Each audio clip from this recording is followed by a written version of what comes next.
पमाल is on air and पमाल के जब teasers आए, हर चीज़ जब ड्रामा शुरू हुआ, तो it's a human story, relationships की कहानी है ऑफ कोर्स, जो कि हम पहले देख चुके हैं, लेकिन फ्रेशनेस है, स्क्रीन नई है, लैंडस्केप नया है, लोकेशंस नई है, एट्सेट्रा एट्सेट्रा।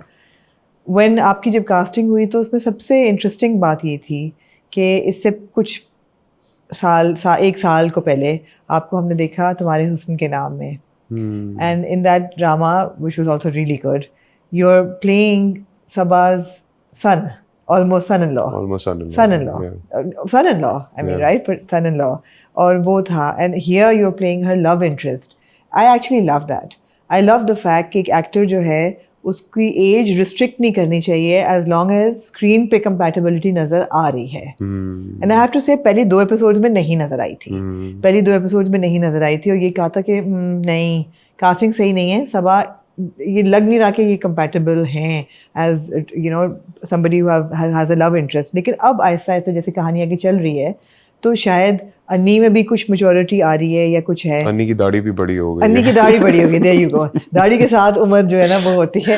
अन्नी की दाढ़ी बड़ी हो गई है, अन्नी का रोल भी बढ़ गया है। तो did this ever cross your mind when you were being cast for it? No, never. Never? I have always been looking forward to work with her. हाँ. She's so amazing. She's so skillful. इतना काम किया हुआ है उन्होंने, and she's so passionate. अभी तक भी जब मैंने तुम्हारे हुस्न के नाम भी किया था, तब भी I was like, if I get a chance to work opposite you, I will definitely say yes in a heartbeat. Why not? ये कास्टिंग किसने की थी? ये कास्टिंग मुझे तो अप्रोच डायरेक्टर ने किया था, खिज़र।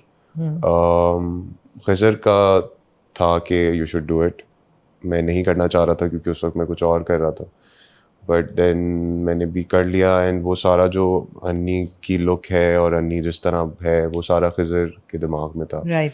खिज़र ने ये अप्रोच किया था कि किया जाए। उनके जहन में कभी ये कॉन्वर्सेशन आपकी खिज़र के साथ नहीं हुई कि स्क्रीन पे स्क्रीन एज क्या लगेगी? मुझसे मेरी एज भी नहीं पूछी, किसी ने कुछ पूछा नहीं। उन्होंने कहा कर लोगे, तुम अच्छा एक्टर हो। मैंने कहा ठीक है, कर ठीक है। हाँ, I mean it's a good drama, and of course सबा के साथ I'm sure is an honor to work with her. Yes, है ना? definitely. अब ज़्यादा बात नहीं करती सबा, but tell us how, क्या फ़र्क है सबा कमर के साथ करने में? What is the advantage? वही अगेन like I said कि उनका एक्सपीरियंस एक तो बहुत है, secondly she is still very passionate about her work. वो एक एक चीज़ को उनको पता होता है, अपने स्क्रिप्ट का, अपनी कहानी का, दूसरों के किरदारों का, उनके इमोशंस का, and then allow the other people to do their best on set.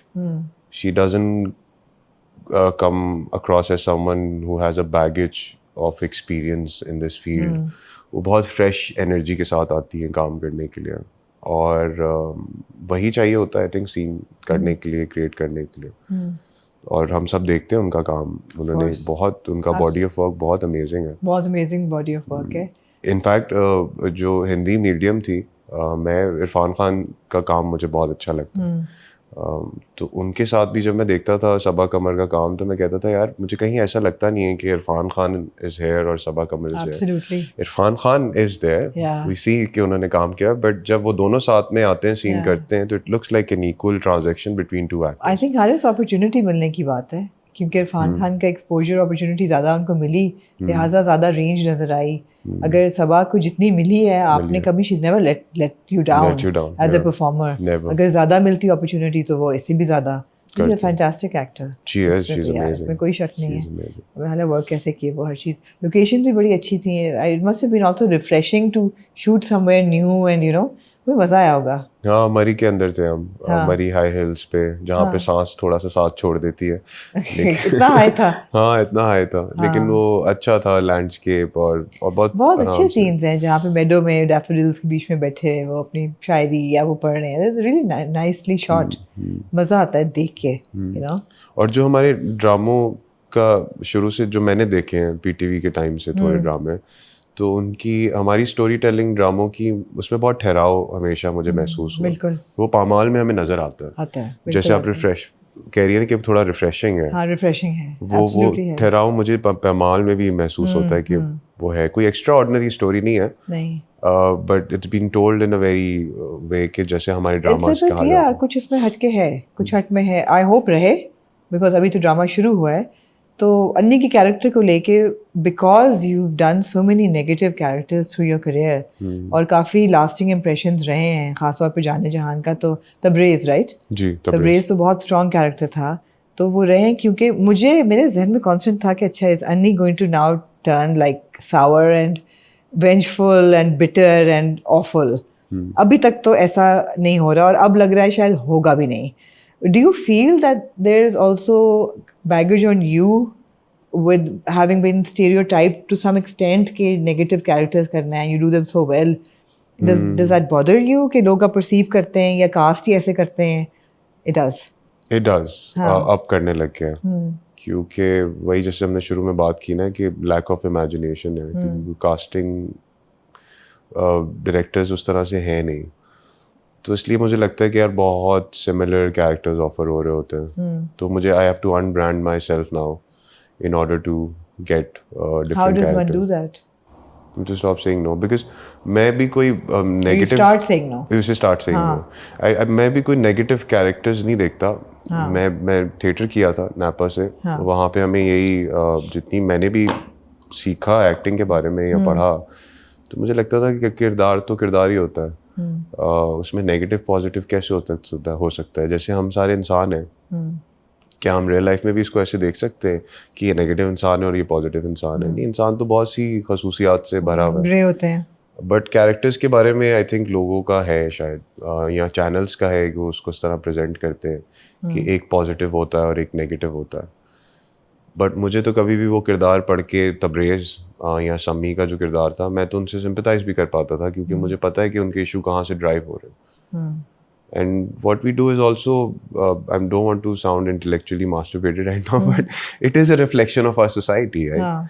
So in society humans exist, Tabrez is one of the society's characters. ऐसे हैं किरदार, ये जो आप टॉक्सिक ट्रेट्स वाले किरदार भी देखते हैं, लेकिन वो बुरे इंसान ही माने जाते हैं।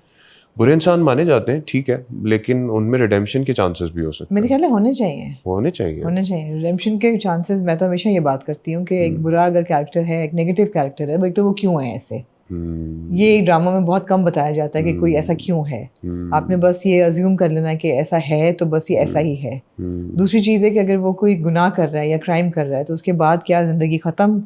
There has to be a redemption arc, जो कि बहुत मतलब है कि अजीब तरीके से मिलता है जहाँ ग्लोरीफाई करना होता है, मगर जो नेगेटिव होते हैं उनको नहीं मिलता। नहीं मिलता। नहीं, हीरोज जो नेगेटिव होते हैं उनको मिल जाता है। कोई बैक स्टोरी भी नहीं होती। नहीं, बैक स्टोरी भी नहीं होती। मैं अपने कैरेक्टर्स की बनाता हूँ back story for me in order. अपने जहन में बनाते हो? जहन में भी बनाता हूँ। रीडिंग्स होती हैं। Yes, I discuss it with the directors also. We try कि अगर हम कुछ डाल सकें उसका ऐसे, नॉट टू जस्टिफाई कि ये ऐसा है, बट टू टेल कि यू नो इसी तरह के होते हैं इंसान और यही सिचुएशन सबके साथ होती हैं, तो कोई रिएक्ट करता है बैडली। राइट। जब हम इंटेलेक्चुअल टेरिटरी में जा ही रहे हैं तो मुझे बताओ, जाने जहाँ was a very good drama, बहुत अच्छा, बहुत सॉलिड, बहुत अच्छी कास्ट, बहुत अच्छी उसकी शूट, सारी प्रोडक्शन वैल्यू भी high. Why do you think it was undervalued to some extent? Because it was. It was.